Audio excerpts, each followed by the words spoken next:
Hey there, everybody. Thomas with Basecamp Trading.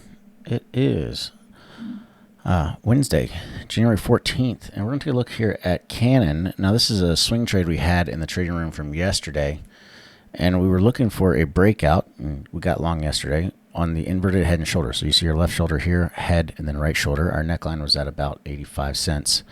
We ended up popping through that. We've already taken off a little over half profit, and we are currently up about 8% on the remaining shares. Just on shares alone. But one of the things I like to do when I'm trading a smaller stock like this, something like a penny stock, I don't typically do options because your options are so volatile. You can have a small move one way or the other and it will react 10, 20% at a time because you're only paying 5, 10 cents for those options. So when we're trading smaller stocks, penny stocks, I typically like to go after shares and use that instead because you can still get really good returns. Again, we were up like 13%. On this earlier today when we had popped. But overall, not a bad looking setup. And again, this is running with Bitcoin and Ethereum. This is one of the crypto stocks that we pay attention to. And we had Bitcoin break out above that 95,000 level last night. And then so far it's holding on to it pretty good. We're up about 96.7 in Bitcoin.